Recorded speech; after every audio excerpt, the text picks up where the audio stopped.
As the assassin aimed at his target, suddenly a beautiful woman walked right into his line of sight. As a professional, he immediately adjusted the scope of his rifle and refocused on the target. However, there was a strange unease that made him look back at the woman again. He knew that disturbances like this could have fatal consequences.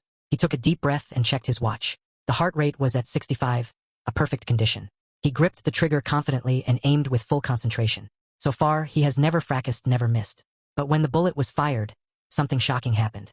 The woman suddenly stepped right into the line of fire.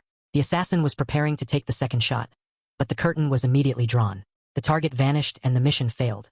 Without wasting any time, he disassembled the rifle, packed the equipment into a bag, and disappeared into the shadows.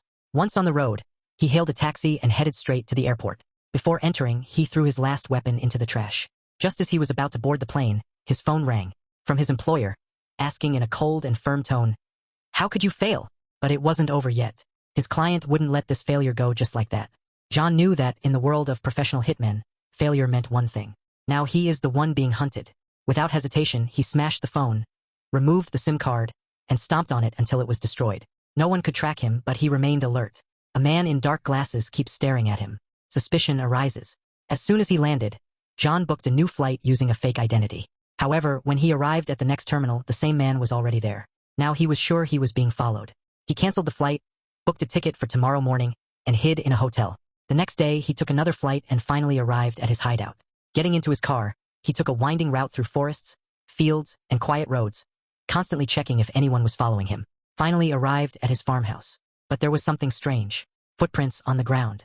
Someone has already been there. The warning alarm is ringing. Calmly, he took the spare weapon from his car, climbed over the wall, and hid behind the bushes. There are more footprints, this time leading into the house.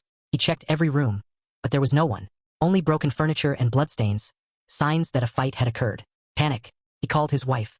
His voice was weak. "I'm in the hospital. There were men and women who came in and attacked me." John's hands trembled. He immediately moved his wife to a private hospital and then planned to retaliate against his enemies.